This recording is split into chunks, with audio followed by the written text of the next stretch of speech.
Hello, my friends, and welcome back to Drop Balls and Big Calls. So, every January, many of us, after taking some time out over Christmas, unplugging from the matrix, if you will, start to really reevaluate where we're at in our lives, particularly when it comes to work. People start quietly looking for something new, not because they necessarily hate their job, but because they're hungry for more purpose, more support, better culture, better balance, learning and development, whatever it may look like. There's plenty of reasons why people start looking. So today's episode is for anyone who's sitting with that feeling. I'm joined by recruiter Mollie-May Bennett, who's spent the last 6 years hiring in allied health, NDIS, and aged care here in Australia. She sees the job market from the inside, the good, the bad, and the stuff nobody tells candidates until it's too late.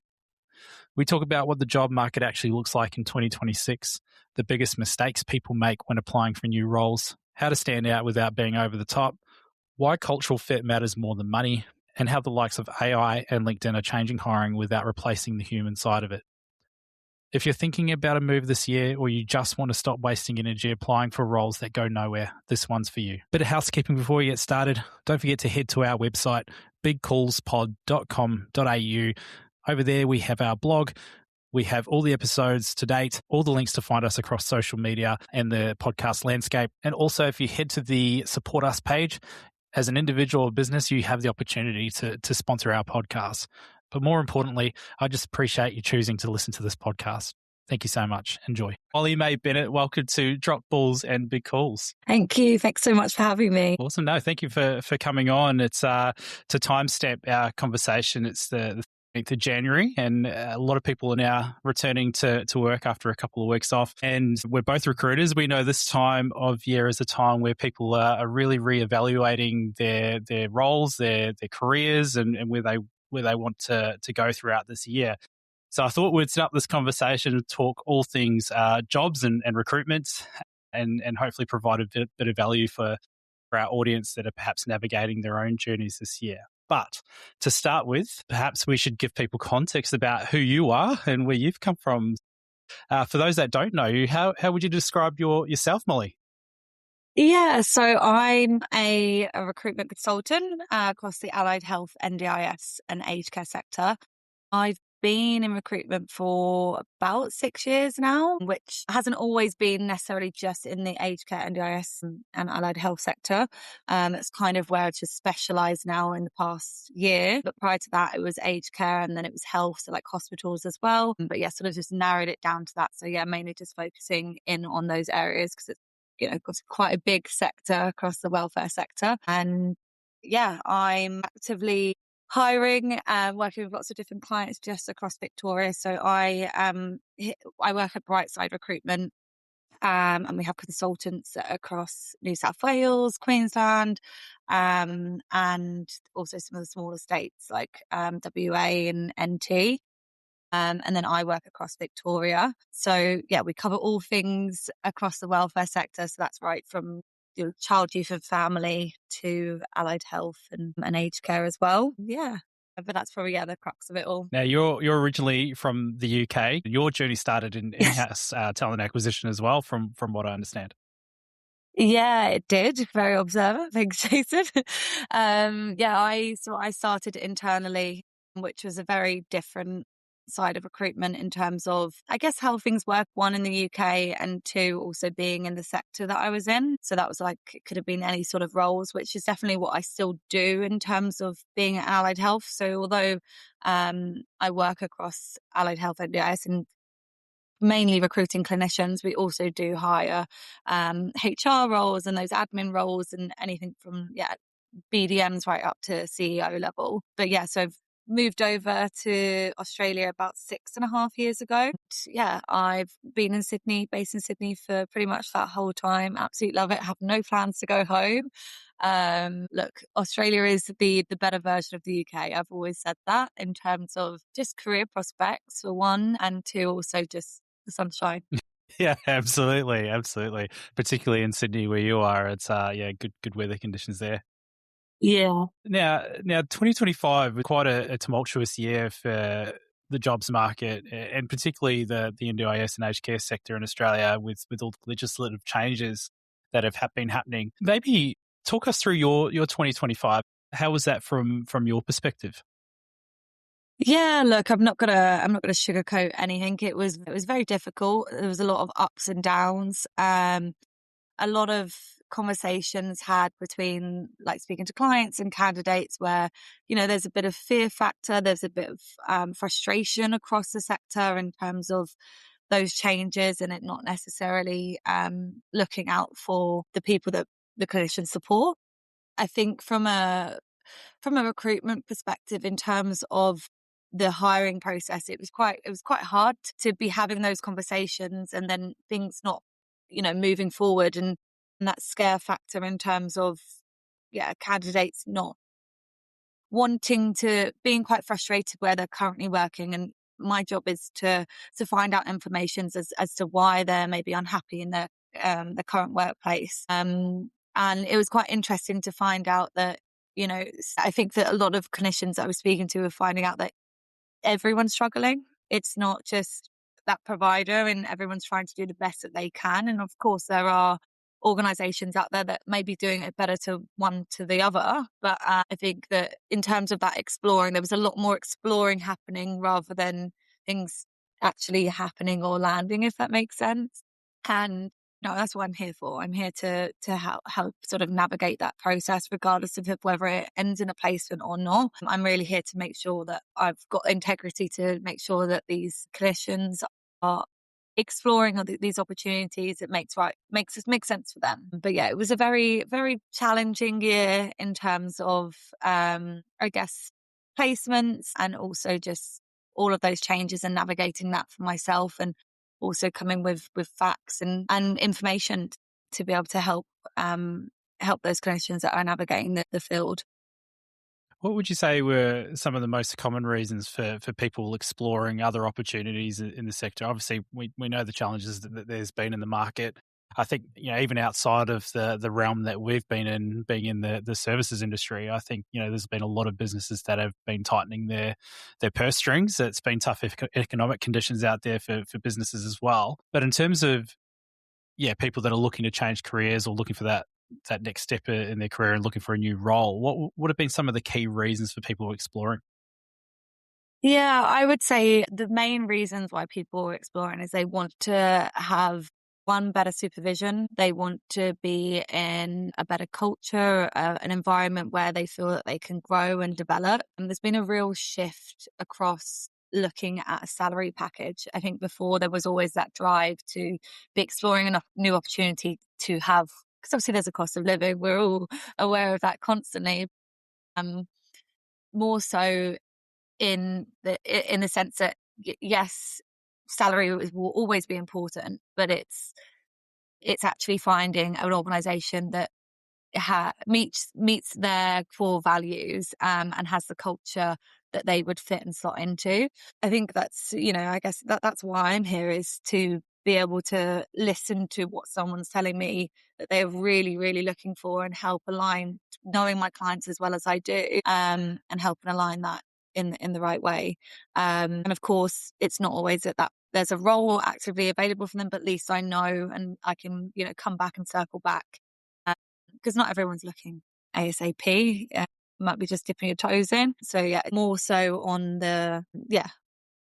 a cultural fit rather than salary package. And yeah, just a supportive environment. I think it's so, so important. And I think obviously we definitely hear that across the sector, is like, oh, we're supportive. We don't push KPIs, and that's not necessarily always the case. So I'm here to help make that decision of what is right and what's going to match what you're looking for. Yeah, something you've described throughout that was obviously the relationship piece, and not necessarily moving immediately, but finding the right fit. I think maybe for people that haven't been in recruitment or been a hiring manager before, they probably look at recruitment in general and see these jobs online and just think, well, hey, that you just advertise for a job and play someone. It's a bit more complex than it is, isn't it? Why don't you talk through what things look like from your perspective, particularly at Brightside? How do you nurture those relationships and that pathway to placement?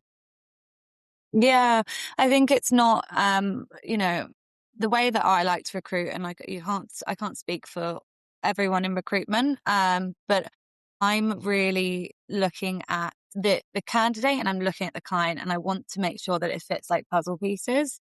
Of course, it's not always going to fit perfectly, but as perfect as it can match. But I think that, it's just important to, I think people think that it's finding somebody, knowing that they've got that job title and thinking that it fits, like that fits. And it isn't like that. It's really taking the time to fact find, to find out what is your motivation to move, what is it you're looking for in any company, I always ask, like, and say, like, what's your top 3 things for your motivations to move? Like, is it salary? Is it location? You don't want to travel very much anymore? Is it the culture, or is it career opportunities, and a clear path? And there's countless other things I could list off, but out of those things, what is your top 3? Because like I said, like, to go back earlier, is that you can't match up to absolutely everything. If we could, we'd be miracle workers. But yeah, it's important to always make sure that you're coming back to those top 3 things that are most important. And with nurturing those relationships is like, it might be that we don't have a role for you right now, but it's that regular check-in. You're still at the front of my mind. I'm going to come back to you. And, it might be that there's someone that I've spoken to 6 months ago. I don't end up facing until 6 months later. It's not going to be right there and then. And I think that that's the whole relationship building and behind the scenes that a lot of people don't see is it's not, we just get applications come through, especially across aged care and allied health. It's a candidate short market. We're actively headhunting these people and having these chats to really get to know and find out what their motivations are to move and when they might be likely to move.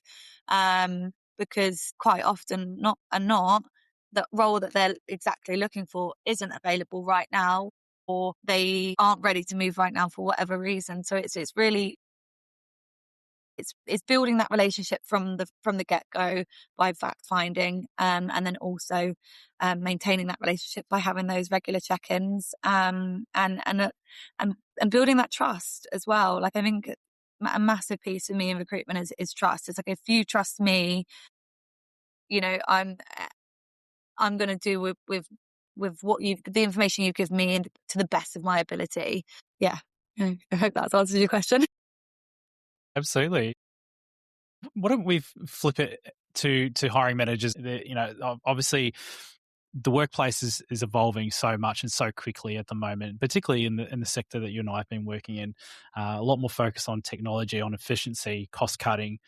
That's sort of been the lay of the land for the last 12 months.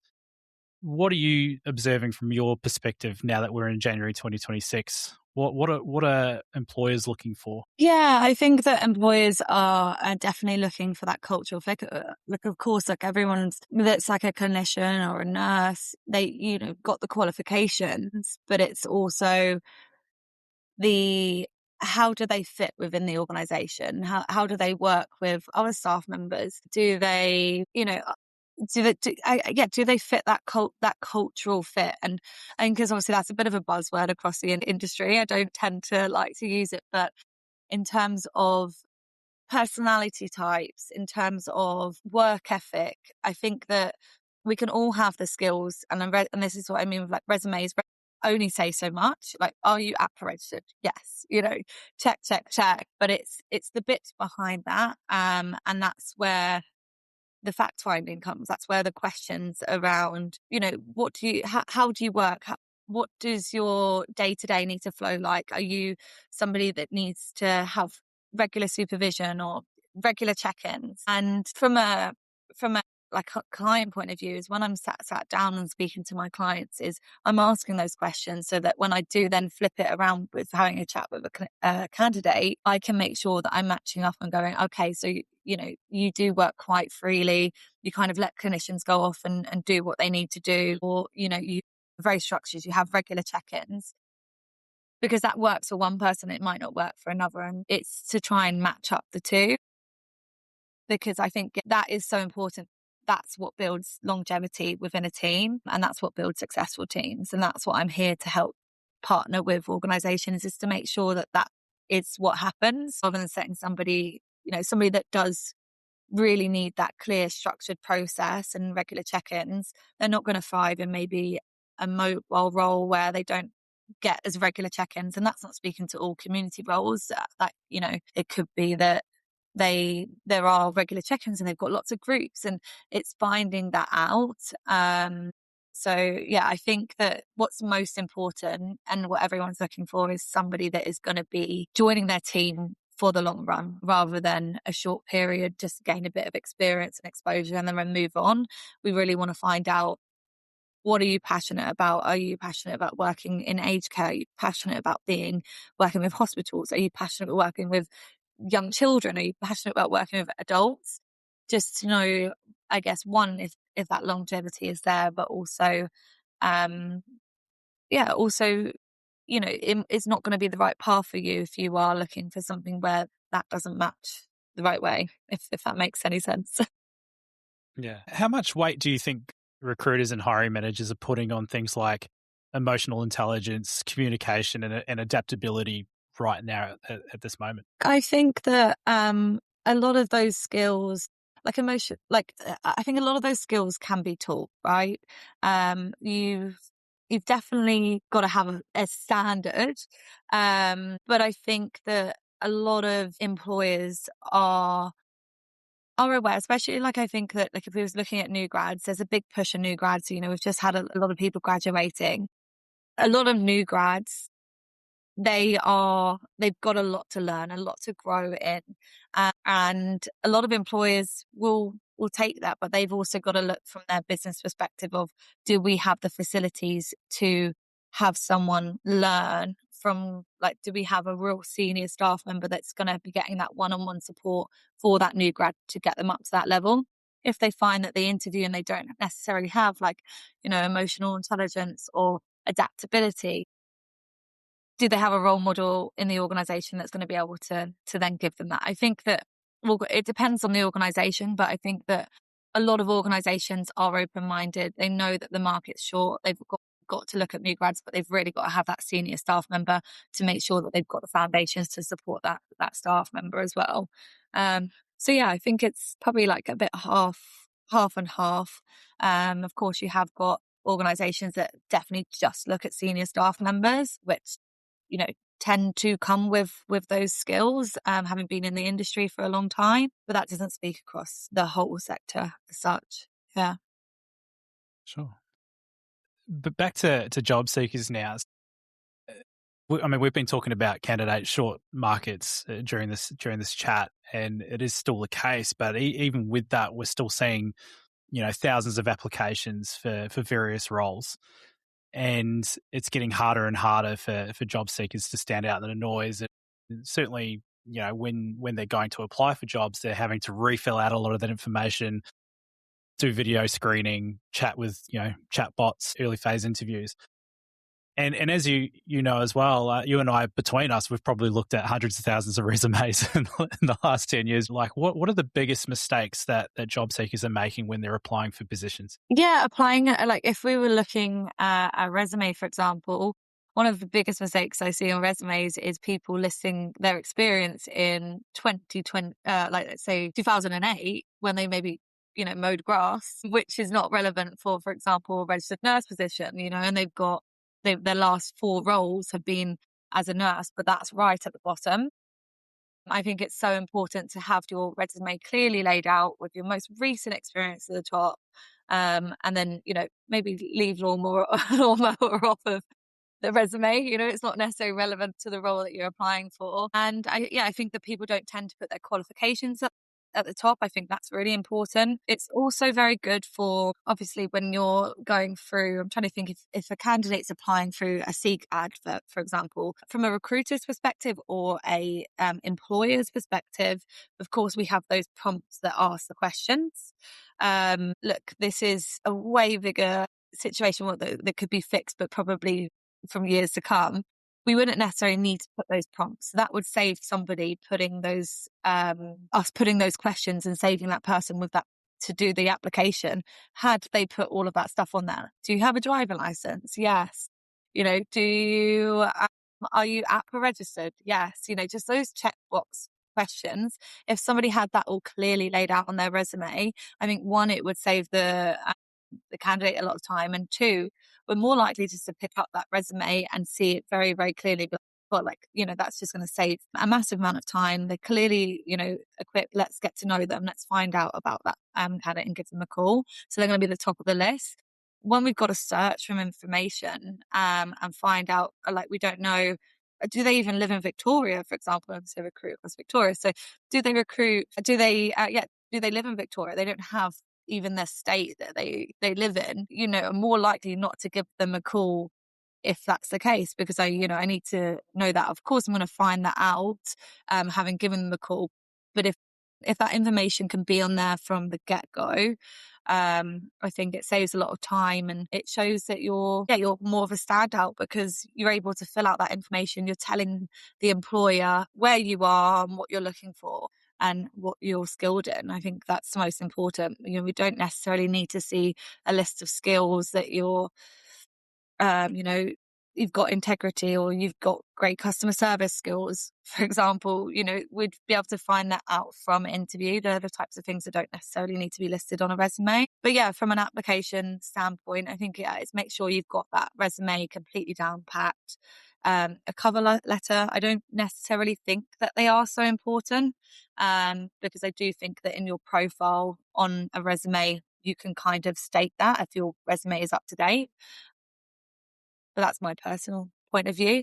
You're talking about placing skills on your resume. I think one really important overlooked, tip that job seekers should be abiding by is thinking about the value that you've contributed to your previous workplaces. Yeah. Not necessarily the tasks that you've performed. Like, I think, people would have a pretty good knowledge of the tasks that you perform based on your position title, granted some variances. But I think one really important thing is to articulate, how you've provided value to that organization, where have you gone above and beyond in your role, and what outcomes did those things provide for the business, right? Yeah, completely. And these are the types of questions that get asked in interview. If, they can clearly state, the achievements that they've done rather than responsibilities, achievements that they've had, whether or not it's, they were a business development manager and they've grown the profits for that organization and brought 6 clients to the organization, then, that's where I'm really going to see what you're capable of. And that's where you can really, really stand out is, like you said, showing what you've done, not just the specifics of, I had this responsibility, I had to take notes, and because that doesn't tell me, that is the standard checkbox of that role, but it doesn't tell me anything about you necessarily. Absolutely. And how important is a platform like LinkedIn these days? And I get it, it probably depends on the role and the employer. What emphasis in terms of the clients that you're working with, what are they placing such emphasis on LinkedIn these days? Yeah, I'd say my clients definitely are. There's a lot more of open conversations throughout LinkedIn. It might not necessarily be from a recruitment perspective, the types of posts that everyone's making, but it could be that they're posting information about the aged care standards that change or the NDIS changes, personal opinions. I think it's really important to open up those topics of conversation, and it keeps everyone educated. In terms of candidates that being on LinkedIn, there's definitely, everyone's there. Not everyone, but the majority of people are there. But the profiles aren't there, if that makes sense. I think that you should see LinkedIn from a candidate perspective, like you see your resume. You should clearly have the roles that you've done, the dates that you've worked that role, some bullet points of things that you have, achievements that you've done as well.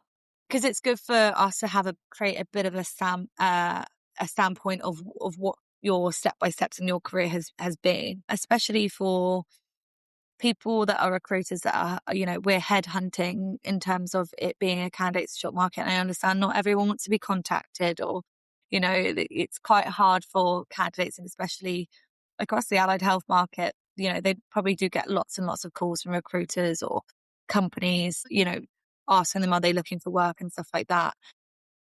But if you use LinkedIn as a tool to let us know that you're not looking for work and you're not open to opportunities, which those little prompts are on there, it would be a massive help, and it would be a massive help for everyone that's using that platform.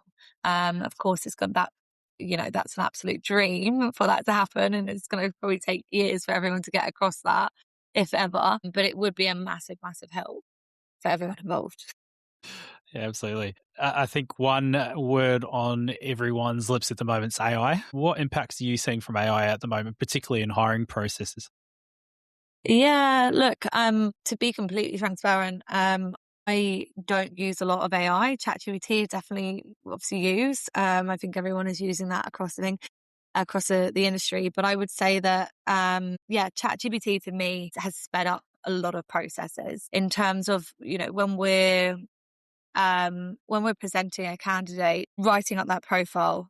Obviously we've got the core of the information, having that all drafted and ready. It's a massive time saver. CVs, we format CVs to present it in a way that, we like to present, because we want to have a standard across our organization. ChatGPT helps that. I think that it's very useful. There was obviously the talk of, gosh, like, will our jobs not become relevant if this gets any bigger than it is right now?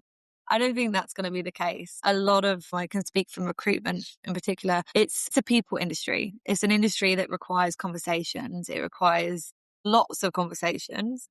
And I don't think that AI could ever take that over. As it can definitely be a harnessing tool to save time and elevate writing, for example, but it will never take away our jobs because our role is so people focused. Yeah, I think that it'd be interesting to see the other things that could possibly come out that might help speed up hiring processes and stuff like that. Yeah, and I think that yeah, I guess the other only sort of AI thing that I use is looking for profiles to match.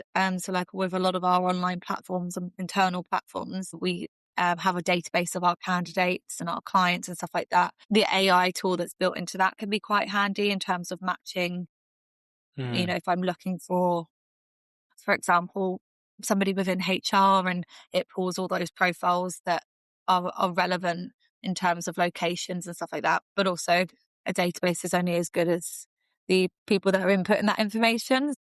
If everyone's keep everything up to date, then it makes sense.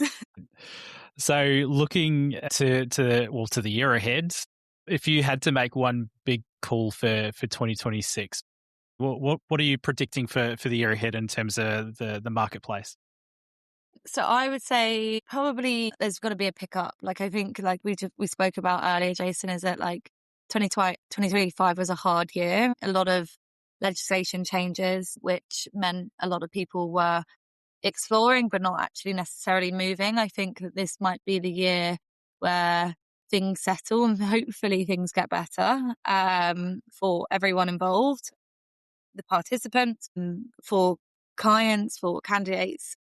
But I think that I think people are going to get more comfortable with moving and not stay where they are just because they're scared to move and make that jump. I think that's what's going to happen. But yeah, I think that it's going to be it's going to be a year of making more informed decisions and sticking with kind of the trend that was going towards the end of last year around looking for a place that supports career growth or supports their internal goals rather than looking at the pay package.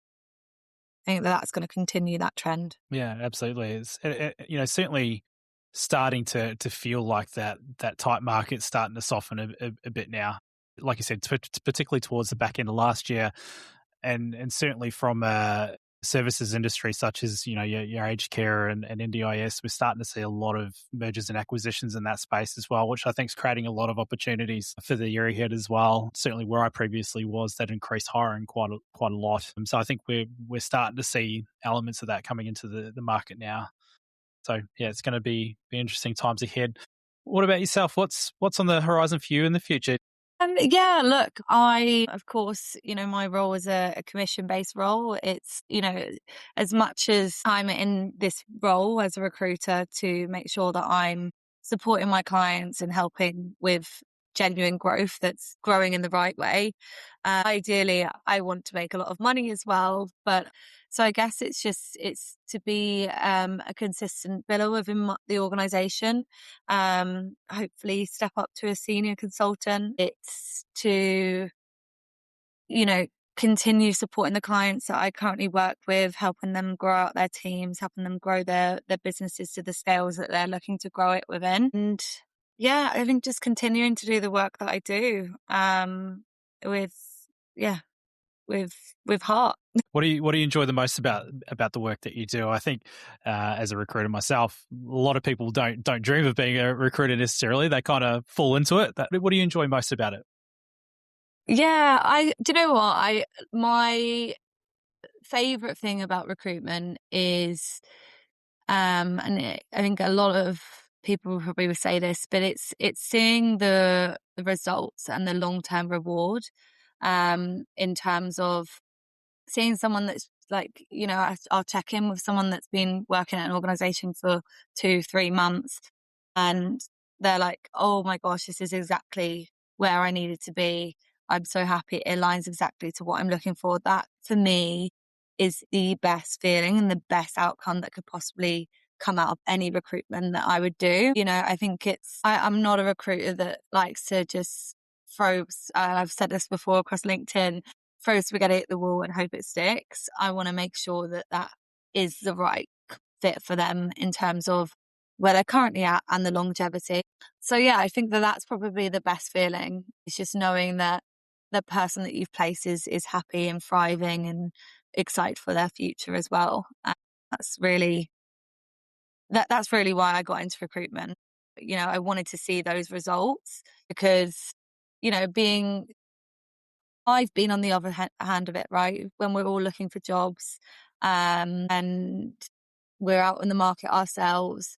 I wish that I'd had the guidance, and I had actually from one recruiter, had the guidance from a recruiter to be able to help me make the right career choice, and the stepping stones, and seeing something in someone to know, you know, that rather than just looking at their CV, to know that where they would thrive in an organization. I think that's why I got into it. That's why I I feel so happy when I hear these stories from candidates I speak to. I mean, that's the most rewarding thing about this job. Yeah, absolutely. It makes such a. I mean, if you think about work in general, like it affects so many different areas of your life. Like if you're an individual that's in a role that's just sucking the life out of you, you don't have that, you don't feel aligned values wise. It's, causing additional stress that all leaks into other areas of your life as well, right? Your home life, your relationships, your financial well-being as well, because you're probably spending it on things that you shouldn't be to try and get that escape. There's so Um, many different aspects, and a lot of these things, like actually there's a book called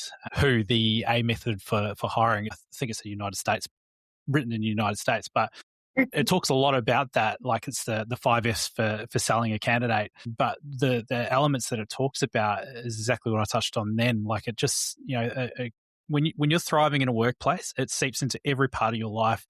I mean, obviously you're spending 8 hours a day, 5 days a week in that role. So, you've got to be happy to be there. You've got to have the relationships that go along with that in the organization. It's got to be a values fit. And then, your finances, your relationships and your home life are going to be so much better for it. And I think that's the most rewarding part about what we do is when people are thriving and when we see that, we know we've done a good job, makes us feel good. And you nurture yeah, those relationships longer term as well. Like, and yeah, most people, a good tenure in a role is probably, 3 to 5 years in this day and age. Those mhm, relationships, they're going to continue. It's like, returning sales, you know? yeah, Yeah, it's such an absolutely. important role that we play. Yeah, I couldn't agree more. I think it's so, so important.